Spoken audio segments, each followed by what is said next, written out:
Hi friends good morning friends. இன்றைக்கி என்ன video பார்க்க போகிறேன்னு பார்த்தீங்கன்னா, எப்பயும் போல் இன்றைக்கி மார்னிங் விளாக் தான் ஃப்ரெண்ட்ஸ். இன்றைக்கி வந்து சாட்டர்டே வந்து குழந்தைங்க ஸ்கூல் லீவு. இன்றைக்கி வந்து லஞ்ச் பாக்ஸ் வந்து என்னுடைய ஹஸ்பண்டுக்கு மட்டும்தான். அதனால் வந்து இன்றைக்கி நான் என்ன சமையல் செய்கிறேன்னு சொல்லிட்டு உங்களுக்கு வீடியோவில் காட்டுறேன் ஃப்ரெண்ட்ஸ். நேற்று நைட்டுமே வந்து 9 மணிக்கெலாம் எங்கள் ஊரில் வந்து சரியான மழை வந்துடுச்சு ஃப்ரெண்ட்ஸ். இப்போ தொடர்ந்து வந்து எங்கள் ஊரில் ஒரு வாரமாக மழை பெஞ்சிக்கிட்டே இருக்குது. கிளைமேட் நல்லா சில்லுன்னு சூப்பராக இருக்குது ஃப்ரெண்ட்ஸ். இன்றைக்கி பார்த்தீங்கன்னா நான் என்ன சமையல் செய்கிறேன்னு சொல்லிட்டு உங்களுக்கு வீடியோவில் காட்டுறேன். வாங்க ஃப்ரெண்ட்ஸ், வீடியோக்குள்ளே போகலாம். ஃப்ரெண்ட்ஸ், இன்றைக்கி நான் என்ன சமையல் செய்ய போகிறேன்னு பார்த்தீங்கன்னா, இன்றைக்கி நான் வந்து தக்காளி சாதம் தான் செய்ய போகிறேன். அதுக்காக வந்து நான் ஸ்டவ் பற்ற வச்சு ஸ்டவ் மேலே குக்கர் வச்சுருக்கேன். அதில் வந்து தேவையான அளவுக்கு வந்து எண்ணெய் சேர்த்துருக்கேன். எண்ணெய் சூடானதுமே வந்து நான் வந்து பிரியாணி இலை, பட்டை, கிராம்பு, ஏலக்காய் போட்டுருக்கேன். இது எல்லாமே வந்து பொரிஞ்சதும் நம்ம வந்து கட் பண்ணி வச்சுருக்க வெங்காயம் சேர்த்துக்கணும். இது கூடவே வந்து நான் கொஞ்சமாக வந்து சோம்பு சேர்த்துக்கிறேன். சோம்பு சேர்த்து இதெல்லாமே வந்து நல்லா பொரிஞ்சு வந்ததுக்கப்புறம் கட் பண்ணி வச்சுருக்க வெங்காயம் போட்டுக்கலாம்.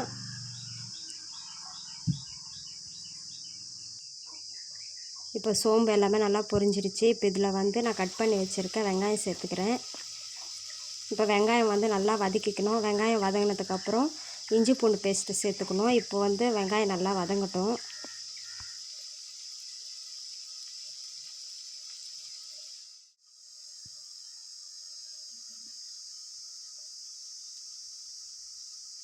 இப்போ வெங்காயம் வந்து கலர் மாறிடுச்சு. இப்போ இதில் வந்து நான் அரைச்சி வச்சுருந்த இஞ்சி பூண்டு பேஸ்ட் வந்து 2 ஸ்பூன் அளவுக்கு வந்து சேர்த்துக்கிறேன். இப்போ இஞ்சி பூண்டு பேஸ்ட் வந்து பச்சை வாசனை போகிற வரைக்கும் நம்ம நல்லா வந்து வதக்கிக்கலாம்.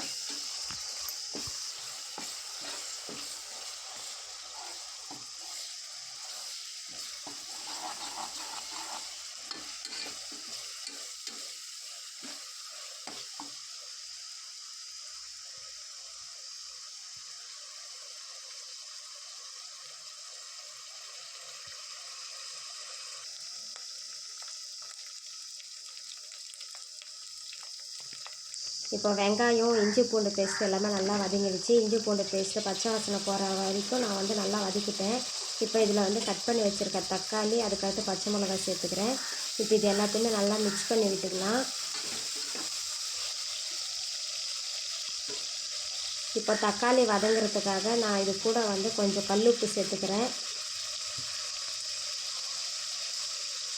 கல்லுப்பு சேர்த்தோன்னா தக்காளி வந்து சீக்கிரமாகவே வதங்கிடும். அதுக்காக வந்து நான் கல்லுப்பு சேர்த்துக்கிறேன். இப்போ இது எல்லாத்தையுமே நல்லா வந்து மிக்ஸ் பண்ணி விட்டுக்கலாம்.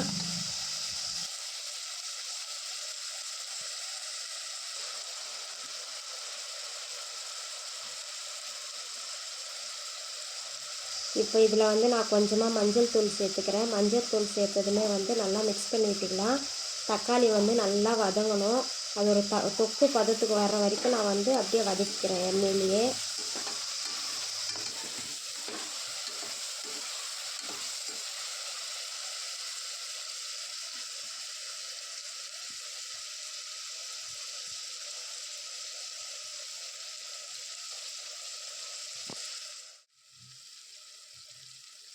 இப்போ தக்காளி நல்லா வதங்கிடுச்சு. இப்போ இதில் வந்து நான் கொஞ்சமாக புதினா இலை சேர்த்துக்கிறேன். புதினா இலை வந்து சேர்த்தோன்னா டேஸ்ட் நல்லாயிருக்கும், வாசனையாகவும் இருக்கும் தக்காளி சாப்பாடு. அதுக்காக வந்து நான் கொஞ்சமாக புதினா இலை சேர்த்துக்கிறேன். இப்போ இதையும் வந்து நல்லா எண்ணெயில் வதக்கிக்கணும். இதை வந்து தக்காளி வெங்காயத்தை கூட கொஞ்ச நேரம் அப்படியே விட்டுட்டோன்னா நல்லாவே வதங்கிடும்.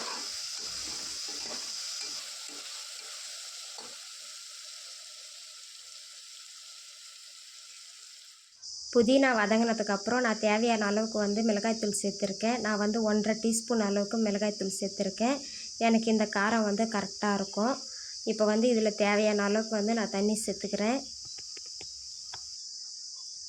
நான் வந்து இன்றைக்கி 1 டம்ளர் அரிசிக்கு 2 டம்ளர் தண்ணி தான் சேர்த்துருக்கேன்.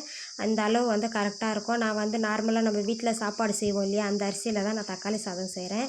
அதுக்காக வந்து நான் 1 டம்ளர் அரிசிக்கு 2 டம்ளர் அளவு தண்ணி சேர்த்துக்கிறேன். இப்போ வந்து தண்ணி நல்லா கொதிக்குது. இப்போ வந்து நான் கழுவி வச்சுருந்த அரிசியை வந்து இதில் சேர்த்துக்கிறேன்.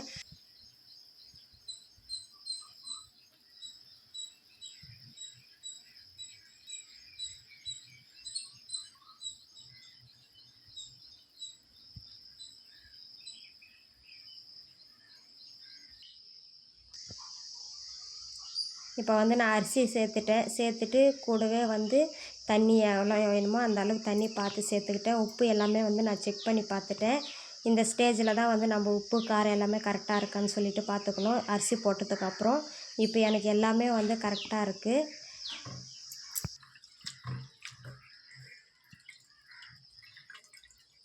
இப்போ இதுக்கு மேலே வந்து நான் கொஞ்சமாக புதினாவும் கொத்தமல்லி சேர்த்துக்கிறேன். இப்போ புதினா கொத்தமல்லி சேர்த்துட்டு நம்ம வந்து மூடி போட்டு ஒரு 3 விசில் வர வரைக்கும் நான் வந்து வேக வச்சு எடுத்துக்க போகிறேன்.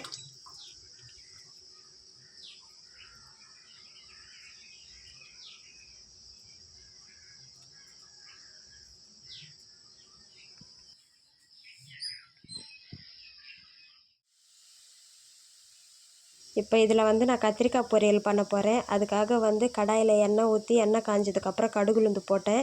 அது வெடிச்சதுக்கப்புறம் வந்து கட் பண்ணி வச்சுருக்க வெங்காயம் சேர்த்துக்கிட்டேன்.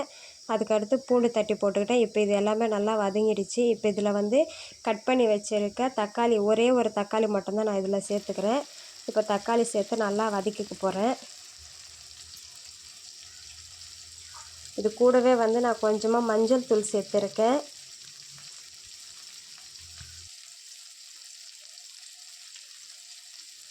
அதுக்கப்புறம் வந்து நான் பால் ஊற்றி வச்சுருக்கேன். சரி டீ வைக்கலாம் அப்படின்னு சொல்லிட்டு பால் ஊற்றிட்டு அதில் வந்து டீ பொடி போட்டு வச்சுருக்கேன். தக்காளி சாப்பாடு வந்து விசில் வந்துருச்சு. நான் வந்து இறக்கிட்டு அந்த ஸ்டவ் மேலேயே வந்து பால் வச்சுருக்கேன், டீ வச்சு குடிக்கலாம் அப்படின்ட்டு. அதுக்கடுத்து பார்த்திங்கன்னா கத்திரிக்காய் எல்லாமே நான் கட் பண்ணி தண்ணியில் போட்டு வச்சுருக்கேன். இன்றைக்கி கத்திரிக்காய் பொரியல் தான் நான் செய்ய போகிறேன். அதுக்காக வந்து கத்திரிக்காய் தண்ணியில் போட்டிருக்கேன் கட் பண்ணி. இல்லைனா வந்து நம்ம தண்ணியில் போடலன்னா கருப்பாக வந்து கலர் மாறிடும் கத்திரிக்காய். அதனால் வந்து நான் தண்ணியில் போட்டு வச்சுருக்கேன். தக்காளி வெங்காயம் வதங்கினதுக்கப்புறம் நான் கட் பண்ணி வச்சுருந்த கத்திரிக்காவை இதில் சேர்த்துக்கிட்டேன். இப்போ வந்து நல்லா வந்து கத்திரிக்காவை வதக்கிக்க போகிறேன்.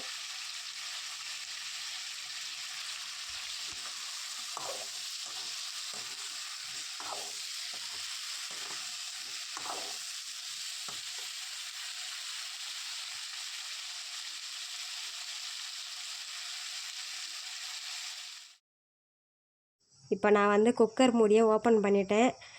ப்ரெஷர் போனதுக்கப்புறம் நான் வந்து மூடியை ஓப்பன் பண்ணியிருக்கேன். இப்போ பாருங்கள் தக்காளி சாப்பாடு ரெடி ஆகிடுச்சு. சூப்பராக இருக்குது பாருங்கள் தக்காளி சாப்பாடு. இப்போ இதை வந்து நான் ஒரு பாத்திரத்தில் கொட்டி நான் வந்து ஆற வைக்க போகிறேன். ஆற வச்சு வந்து சாப்பாடு கட்டினோன்னா சாப்பாடு வந்து நல்லாயிருக்கும். கொஞ்சம் சூடாக இருக்கும்போதே கட்டிட்டேன்னா சாப்பாடு வந்து தண்ணி விட்டு போயிடுது. அதனால் வந்து நான் சாப்பாடு எப்போவுமே ஆற வச்சு தான் நான் வந்து என்னோடய ஹஸ்பண்டுக்கு, குழந்தைங்களுக்கு வந்து லஞ்ச் பாக்ஸ் கட்டுவேன். இப்போ பார்த்தீங்கன்னா கத்திரிக்காய் பொரியலும் ரெடி ஆகிடுச்சு ஃப்ரெண்ட்ஸ். நான் வந்து கத்திரிக்காய் வந்து எண்ணெயில் வதங்கினதுக்கப்புறம் தேவையான அளவுக்கு உப்பு காரம் சேர்த்துட்டு கொஞ்சமாக தண்ணி ஊற்றி கத்திரிக்காய் வந்து வேக வச்சு எடுத்துக்கிட்டேன். அவ்வளோதான், கத்திரிக்காய் பொரியல் ரெடி. தக்காளி சாப்பாட்டுக்கு வந்து கத்திரிக்காய் பொரியல் சைடிஷாக வச்சு சாப்பிட்டா சூப்பராக இருக்கும். எங்கள் வீட்டில் வந்து நாங்கள் எப்போவுமே வந்து கத்திரிக்காய் பொரியல் தான் வந்து தக்காளி சாப்பாட்டுக்கு வந்து சைடிஷாக வச்சு சாப்பிடுவோம். இப்போ கத்திரிக்காய் பொரியலும் ரெடி ஆகிடுச்சு, தக்காளி சாதமும் ரெடி ஆகிடுச்சு. இப்போ லஞ்ச் பாக்ஸ் கட்டிடலாம். ஃப்ரெண்ட்ஸ், தக்காளி சாப்பாடு சூடு ஆறுனதுக்கப்புறம் நான் என்னோடய ஹஸ்பண்டுக்கு வந்து லஞ்ச் பாக்ஸ் கட்டி கொடுத்துட்டேன். அவர் வந்து வேலைக்கு கிளம்பிட்டார். இப்போ வந்து இங்கே இருக்கிற ரைஸ் பார்த்திங்கன்னா இது வந்து எனக்கு குழந்தைங்களுக்கு நாங்கள் சாப்பிட போகிறோம். ஓகே ஃப்ரெண்ட்ஸ், தக்காளி சாப்பாடு பார்த்தீங்க இல்லையா, சூப்பராக இருக்கும். இந்த மாதிரி நீங்களும் வந்து ட்ரை பண்ணி பாருங்கள். ஓகேவா? இன்றைக்கி என்ன சமையல்னு சொல்லிவிட்டு நீங்கள் வீடியோவில் பார்த்துருப்பீங்க. ஃப்ரெண்ட்ஸ், நான் வந்து சமையல்லாம் முடிச்சுட்டு என்னோடய ஹஸ்பண்டுக்கு வந்து லஞ்ச் பாக்ஸ் கட்டி கொடுத்துட்டேன். அவர் வந்து வேலைக்கு கிளம்பி போயிட்டார். இன்றைக்கி குழந்தைங்க ஸ்கூல் லீவ் இல்லையா, அவங்க வீட்டில் தான் இருக்காங்க. அதுக்கடுத்து குழந்தைங்க வந்து என்னோடவே வந்து கூட வந்து வீட்டில் இருக்கிற வேலைக்கு வந்து அவங்களும் கொஞ்சம் ஹெல்ப் பண்ணுவாங்க. அதனால் வந்து இன்றைக்கி சீக்கிரமாக வேலை எல்லாமே முடிச்சிட்டோம். வீட்டை கூட்டுறது, பாத்திரம் கழுவுறது, தண்ணியை பிடிக்கிறது, இந்த மாதிரி வேலையில எல்லாமே வந்து குழந்தைங்க வந்து எனக்கு ஹெல்ப் பண்ணிக்கிட்டு இருக்காங்க. அதனால் சீக்கிரமாகவே இன்றைக்கி வந்து வேலை எல்லாமே முடிச்சிட்டோம்.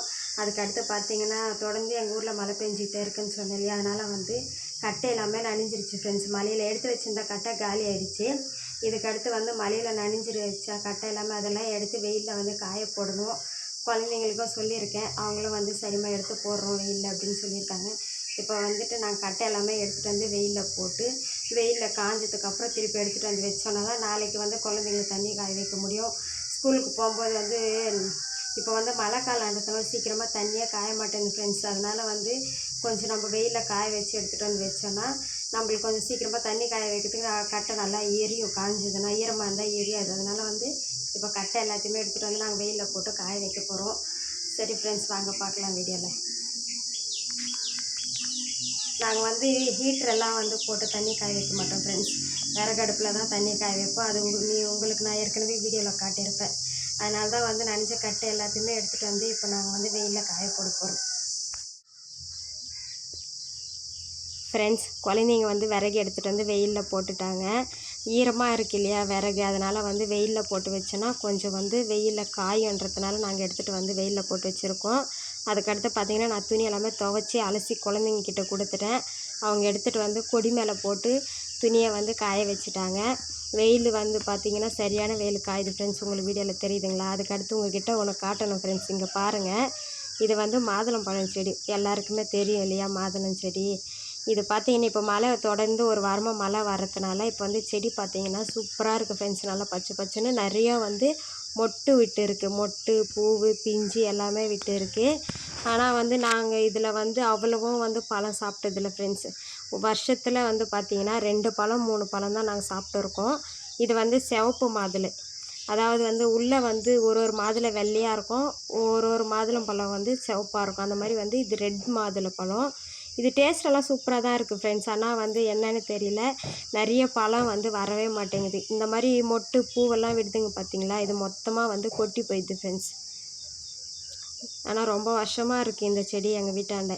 ஆனால் இந்த பழம் பார்த்திங்கன்னா இந்த செடியோட பழம் சூப்பராக இருக்கும் ஃப்ரெண்ட்ஸ். டேஸ்ட்டு வந்து சூப்பராக இருக்கும், இனிப்பாக இருக்கும் சாப்பிட்றதுக்கு.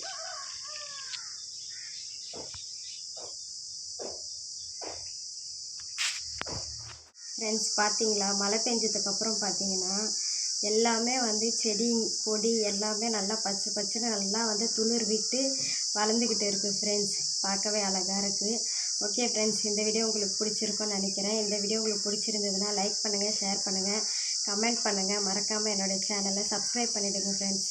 பாய்.